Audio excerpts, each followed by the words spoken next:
Hey there, so my iPad's camera app is busted now permanently, I guess. Nothing wrong with the camera itself, but the camera app, it don't work.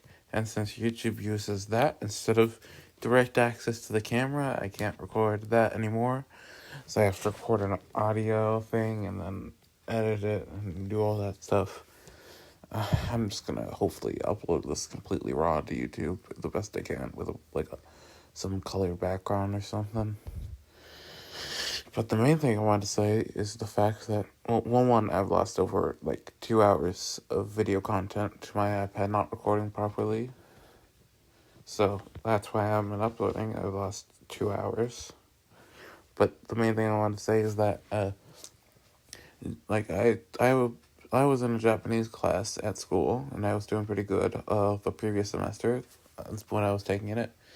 And I took it fall of this school year, and I'll take it fall of the next school year, which is in a few months. So that'll be nice.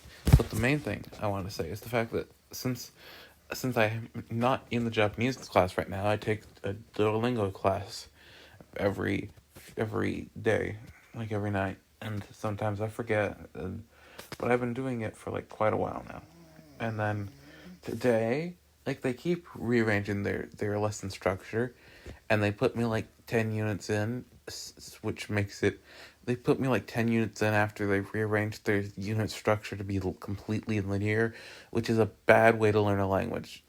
One step after another. I get it, it's that way they can use words in other lessons, but that's a bad way to learn a language. You should be able to learn more than one thing at once. You shouldn't be restricted to one topic and then the next topic and then the next topic. They should be interwoven. It shouldn't feel if they really they want it to feel so much like a game that it doesn't feel like learning a language anymore. Which is a problem when to learn a language, the way learning a language is set up is designed to help teach the language and making it feel like a game, which it does a terrible job at, by the way. That's a bad thing. And so I got put 5-ish units into the Japanese after I was a little bit into unit 2, which is about as far as we got in the Japanese class, because we didn't get to do any we didn't get to do any katakana by the time the school year was out. He didn't even get his he didn't even get we did a bit of kanji, but he didn't even get his what's the thing with the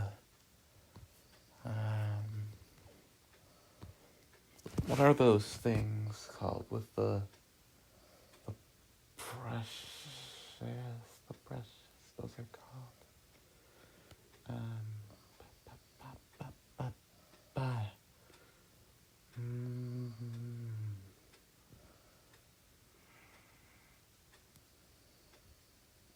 I'll calligraphy. The word was calligraphy. I had to cut it out. I had to cut there for a second in the recording app that I'm using, which is just the inbuilt iOS recording app. The audio-based one, so it doesn't have to use my camera. And I looked it up, and the word was calligraphy. I don't know why I couldn't think of calligraphy. It's not in the right headspace because it's 10:45 right now. But anyways, he didn't even have the calligraphy brushes in at the time. He didn't do that.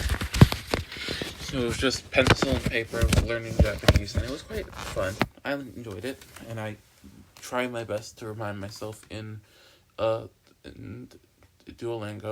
But doing stuff on Duolingo is completely different than actually doing it, and I'm sure at my things of doing it pencil and paper will come back to me as soon as we do the preparation stuff for Japanese too. But I know a lot of the stuff. I know it. I just also know how human memory works. Probably better than how most school systems treat human memory, honestly. Anyways, he's a real chill guy. Well, not chill, but he's a real nice guy, good teacher. He also does English. I'm not gonna tell you his name, obviously, but he's a nice guy. I like him. He's a good teacher. But Anyways, like, we got pretty far in terms of, like, word stuff, but Duolingo requires katakana right after hiragana, which hiragana is the Japanese system for writing, like, normal stuff, and then katakana is for writing, like, names and proper nouns and stuff, and then kanji are just words, like words that are either used to shorten a phrase, like shorten one word. There's symbols used to shorten one word into one character, or sometimes like a few characters, or in order to specify a specific interpretation, because words can have more than one meaning. It's like if you replaced by with, it's like if you replace some word with another, like there's words in English that have multiple meanings. I can't think of one right now where it has multiple meanings but has a synonym that only has one of those meanings that you could use instead. I was gonna say buy and purchase, but no, those are spelled different. Oh. Anyway, so like, man, I'm looking at the audio stuff, and there's just like, for a second it looked like I had slowed down my talking, but no, there's just like a good 30 seconds to a minute where I just didn't talk at all because I was struggling to think of calligraphy. Anyways, so like I was fine with the Duolingo stuff. Back to the main topic. I was fine with the main Duolingo stuff, and everything was fine until as of either yesterday or today, because I missed a lesson yesterday, but that's okay, because I had a thing that makes me not lose my streak. And I don't want to do Duolingo anymore, because they took the nice, short first unit that they had set up, which was already in a bad system, because I had gotten moved, like, 5 units below where I was, like, past where I was before. And so I couldn't go back and do the first tier lessons anymore and actually learn the stuff. But now it's gotten worse because the very first lesson on Duolingo Japanese now is like over full sentences with like full grammatical particles and full sentence structure. That's not okay. If you're teaching someone a language, the first lesson should not be the entire alphabet, like a bunch of words, the whole sentence structure. Like when we were doing Japanese in class, we started off with individual words, and then we learned like a few words that we were told were like sentence particles. So you use this like this. Like, we learned, like, wa early in the class, we learned, like, wa early in the class. And then it took about halfway through the year to learn about o, which is the correspondent to wa. So, like, you could just look this up. I'm not going to explain Japanese to you. The main thing I'm trying to say is that they took the entire first half of a school semester worth of content and tried to jam it into not a unit, but one lesson. And I can't go back to the start of that lesson because the lessons are linear and the units are linear and the overall curriculum is linear. You can go forwards and backwards in terms of units and in terms of what lesson you're on, but you can't go forwards and backwards in the lessons themselves. So if Duolingo automatically skips something for you, then you can't go back and actually learn what it skipped without your consent, which is especially bad when one unit covers everything. And you know what the worst part is? The worst part is I know for a fact that they literally do not introduce the hiragana or katakana characters. You literally have to go out of your way to find the symbol page.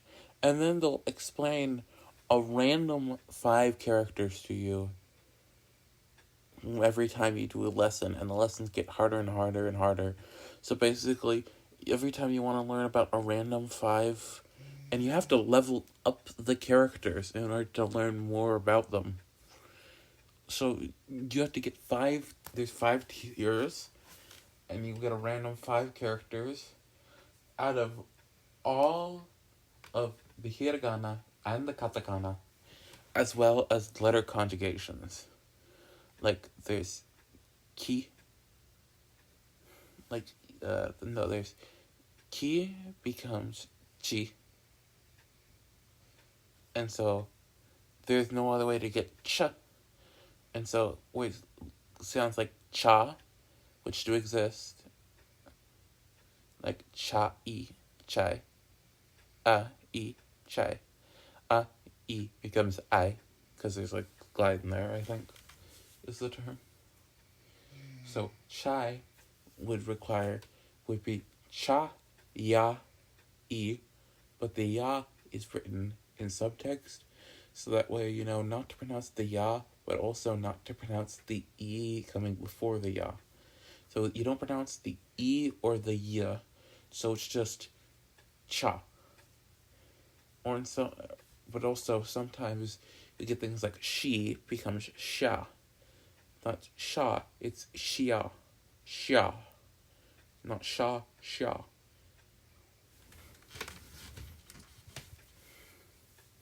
But yeah, I still can't, you know what, I gotta do the lesson anyways. I don't even know all the stuff that they crammed into one lesson. So I don't even know if I can do this anymore. I don't even know if I can do Duolingo anymore. Oh well, I guess I gotta try. Bye-bye. Alright, I have to record more. I just did the lesson and it was really, really hard. And the worst part is they introduced the particle of to, which is something, as far as I got in Duolingo before they changed all the stuff around, hadn't even been introduced yet, and now it's being introduced in the first lesson. To is just and, apparently, and I kind of just barely remember that from, like, the last, like, month of Japanese class in school. If you want to cover a whole semester of learning, don't put it in the first lesson of your course. Don't put it in the first lesson of the first unit of your course. Which the first lesson of the first unit, the first 8 units are called the beginner section, and there's a bunch of other sections past that.